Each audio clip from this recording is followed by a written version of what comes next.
Hi, this is Ren. This is Casey. And this is All Walks of Film. Today we are looking at Kong Skull Island. The trailer just came out at Comic-Con.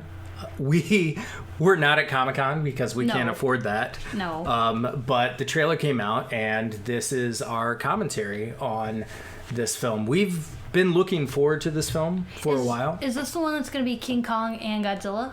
No, that's coming later. No, then I don't care.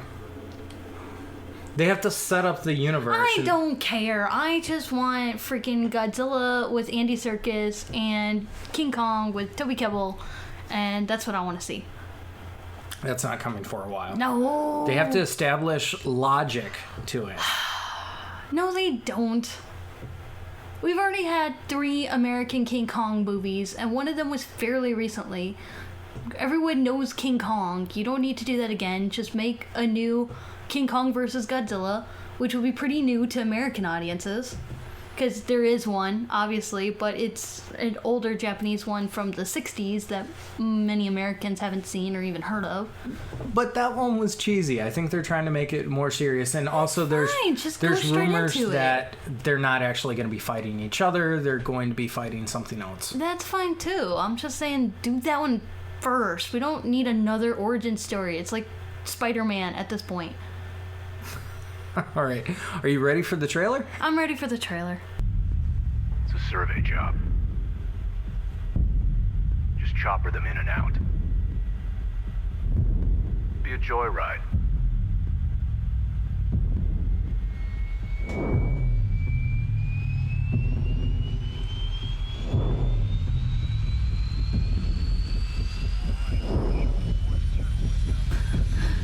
That was cool.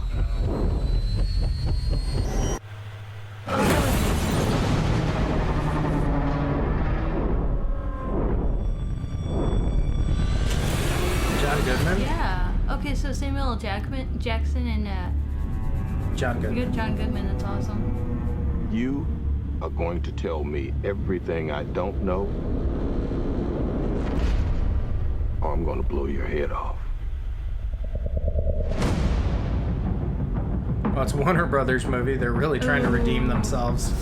That's already a red Doesn't flag. belong to us. Yep. No, but King Kong is owned by Warner Brothers. I know, but Ancient Tom Hiddleston species was. owned this earth long before mankind. I spent 30 years trying to prove the truth. Monsters exist. You don't go into someone's house Right, unless it's you're also going picking to be a around the fight. time of war. That's some serious apocalypse What now you're imagery. looking at Did you is see a King monster Kong's feet? from some Yeah. bygone era. It's time to show that man is dead. Okay, that is Brie Larson, right? That is Brie Okay, Larson. cool. She stars in the movie. Interesting choice. Did you not look at the casting? No, I have no idea who was in this movie. It's a nice homage to the original. Yeah.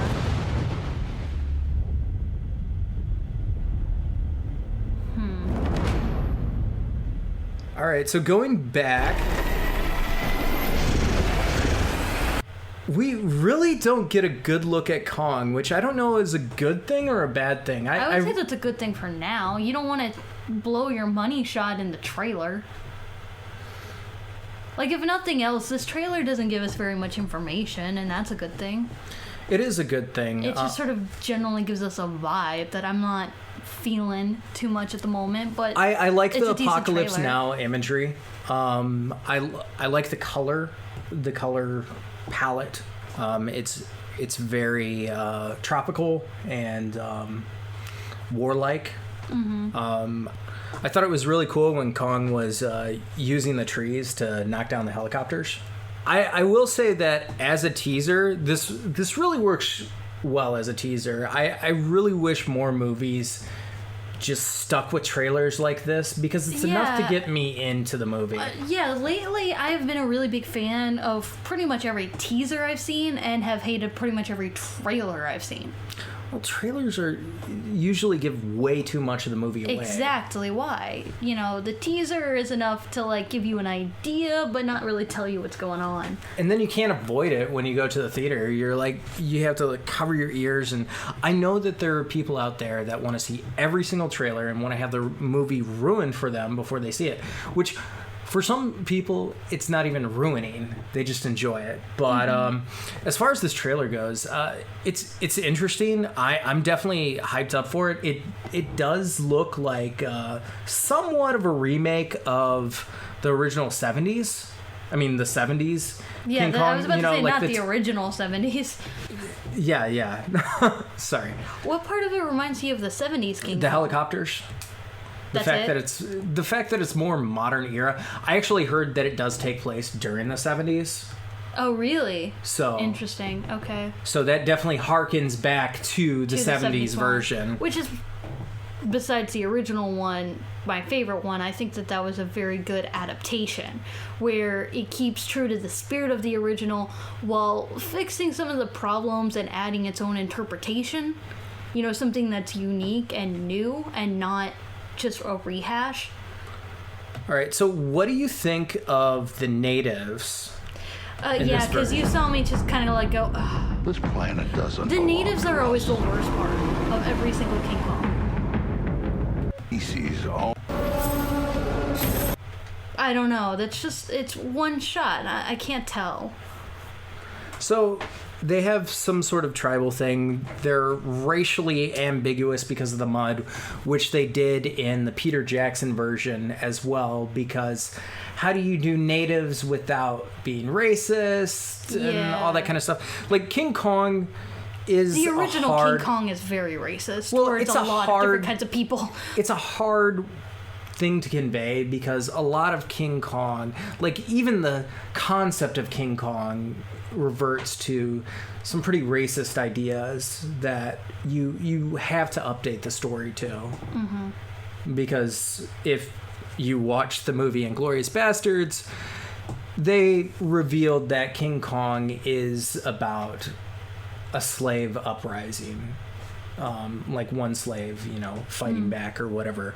And apes have been used to convey the African American struggle in the Planet of the Apes, the original, which is, I mean, we wouldn't do that now. That's why our Planet of the Apes films are different, but it's something to recognize when moving forward with something that is so dated into a different era. Mm-hmm. So far, I'm a fan of the cast, except for Tom Hiddleston. Gross. But I'm very surprised at the pick for Brie Larson, because she is smoking hot, but she doesn't look like a model, which I like. She looks like a normal human being. And I think Samuel L. Jackson and John Goodman as like a team is a great idea. Yeah. Is Toby Kebbell playing Kong in this movie? This planet doesn't. I'm not sure. Can we look that up like right now? Because that has been killing me for months and months. Because I literally think nobody could touch Kong except for Toby Kebbell. All right, so and I know Andy Serkis did King Kong in Peter Jackson's version, and obviously he's all over Planet of the Apes, and I adore Andy Serkis completely as a mocap actor. All right, I'm looking it up right now. I'm sorry that I can't get a full screen. It's kind of how the screen cap works. But I think Toby Kebbell is the master of I think he can do apes better than Andy Serkis even, because he played Koba in the Planet of the Apes reboots, and he's so good at it that he was actually the one teaching everyone behind the screens how to act more ape-like. Like he's their instructor in that, and I think that he needs to be Kong. I mean, if it's Andy Serkis, I'll still be happy, but I really, really, really, really, really, really, really want it to be Toby Kebbell. Okay. So Toby Kebbell! Yes! Yes! Yes! Boom! Is Toby Kebbell gonna play Kong? I can't tell because IMDb is down. Toby Kebbell. Okay. Does it say? Does it say? Major Chapman. No! What? No. So Kong is in... No, ma'am. I did not take your lemonade. No. Who So the fuck apparently- is playing Kong? Apparently he is a major character. Terry Notary. Oh, he's also from Planet of the Apes. Oh, that's the guy who taught a lot of the ape actors. That's why I got them mixed up. Okay, so that's actually the guy I thought it was, but it's not Toby Kebbell. I think that's the guy who played Rocket. I'm okay with that. I'm okay with that too. If it's the same guy who like taught everyone how to do it, because I've seen his work behind the scenes, and he's still very good. I'm okay with that. I'm a little surprised though that Toby Kebbell is also in it. If he's not playing an animal, maybe he'll be like a dinosaur. That'd be cool. Maybe he is playing it. Maybe they're keeping some of the casting under wraps. Like maybe there might be another Kong, because this is Kong Skull Island. This might be Kong's rise to power, because I've been hearing that this film, like there's a race of King Kongs is plural. a race of apes, and I think that there might actually be play with other apes. Instead of like dinosaurs and snakes and stuff. That too, probably, but I think that like this might be him going against like another ape. I feel like a dum-dum that I mixed up Toby Kebbell and Terry Notary. I feel like a dum-dum. Sorry. Oh, it's all right. So What else does the director work on? So the director is Jordan Vaught Roberts. He directed The Kings of Summer. I don't know any of these other things. Isn't he a Columbia student? Oh, Metal Gear Solid rumored, possibly. When did that happen? There's no year attached to that. I think he was a Columbia student, He worked actually. on... What did he work on with Nick Offerman? American Ham? That does not give me hope at all. Oh, wow. They gave this... What? They gave this guy Kong Skull Island. Why? All he's done is a bunch of comedies. And I love American Ham, but the direction and editing in that is not very good. I mean, there's not a lot you can do with a comedy show, like a stand-up, but like, that does not give me a lot of hope. All right, so hopefully the movie's good. What's the runtime? 3.5 hours. All right, so I don't know if we have a runtime. I don't think there is a runtime yet. Usually runtime is like the last thing given. It's probably still in post-production right now. Jesus Christ! Oh my God! The budget? The budget! 190 million.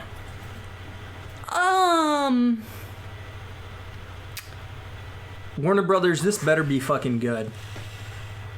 Because you've been making a lot of bad mistakes lately. Uh-huh. Do you think Kong is a big enough name to make money alone? Kind of like Batman v Superman. How did King Kong do? The Peter Jackson one. I think it did pretty well. I mean, part of it was also Peter Jackson. I think his name had more pull than King Kong. And that was before he did The Lovely Bones and a couple flops. Yeah, that was before that. But that was still like, oh, this guy who did Lord of the Rings is doing another massive action set piece film. We're gonna go see that.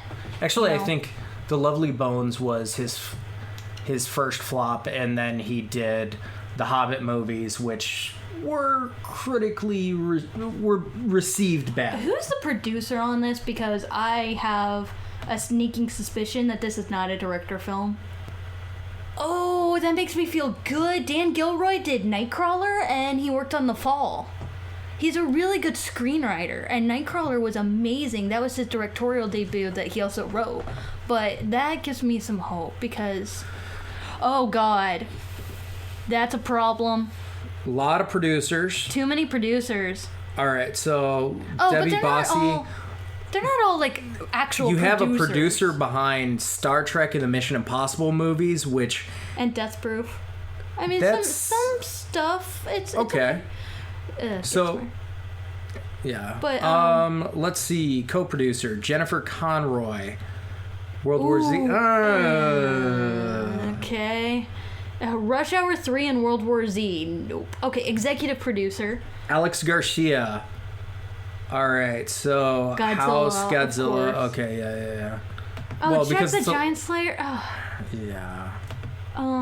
Jack the Giant Slayer I have mixed feelings about, by the way. More Another Godzilla, Pacific Rim. Clash of the Titans. And this guy is the actual producer, not co-producer or associate producer or executive producer. This is like the actual producer. So that makes me feel better. Okay. The actual one of the 3 actual producers is pretty decent. I mean, Clash of the Titans, ew, but some decent action films. All right, executive producer. You have I mean, Enemy of the Tropic State's Thunder, good. yeah. Tropic Thunder. But the Lone 47 Ranger, Ronin. The Lone Ranger, Prince of Persia. The last 2 Pirates of the Caribbean movies. The last 2 Pirates of the Caribbean movies aren't bad. They're just. Nah.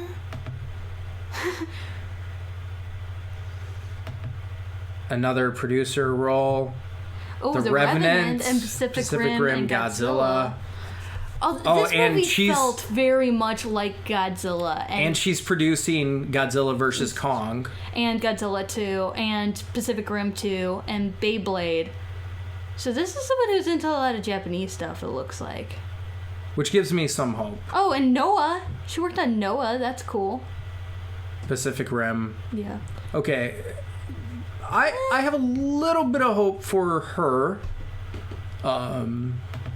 So this is the Vietnam line producer. Which doesn't mean a whole lot, honestly. In Did it terms say of line like, producer? Or Yeah, it did say line producer. Okay. That doesn't mean a whole lot in terms of creative direction. Right. Okay, so they... This trailer did feel a lot like King Kong.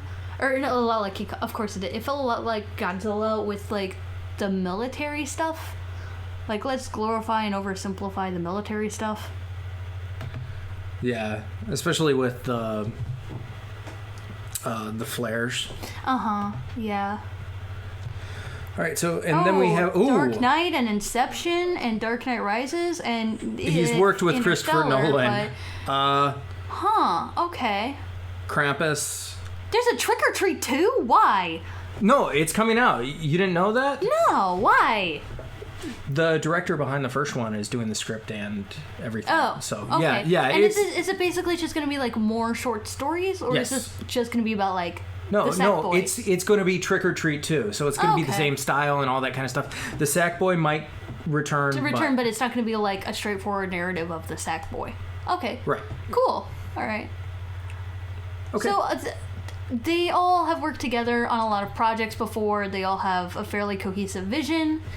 Okay, they've all done some good things, some bad things. All right, so let's look at the writers, because that to me will really nail Possibly. if it's good. I mean, sometimes you have bad writers that do amazing screenplays, and sometimes you have good writers that do terrible screenplays, like the writer for Showgirls. Oh God. Like, that was the same guy who wrote RoboCop. Right. So let's see. Let's do Dan Gilroy again, because he's my fave.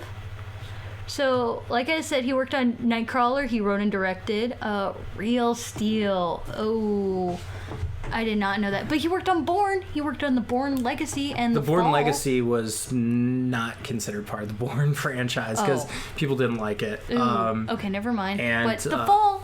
yeah. And not much else. All right, so next we have John Gatins. What a handsome guy that is. Meh. He worked on Real Steel, as well. Flight, Oh, Need for God. Speed, and Coach Carter. Fred the movie? No, these are actors. Oh. These are acting roles. Oh, thank God. So he's writing the Power Rangers movie too. Okay. Hardball was alright. Meh. Okay. Yeah, meh. Meh. All right, so then we have Derek Connolly. Wow, he He looks looks young. familiar. He worked on Jurassic World, Safety Not Guaranteed. He's working on Star Wars Episode 9. Maybe. He has a short but somewhat promising writing credentials. Okay. All right, and Max Borenstein. Okay, so another Godzilla dude. Minority Report. The TV show, not the Right. movie. All right, so Nothing really there. Not Yeah. a lot, actually. Okay. and Screenplay Godzilla. Not really the greatest screenplay. So things are looking mediocre to potentially promising. Yeah. That's how I would rate this All right. now. So let us know in the comments below what you think of the film, and we will be back to talk about Wonder Woman and the new Justice League film. I'm gonna say already.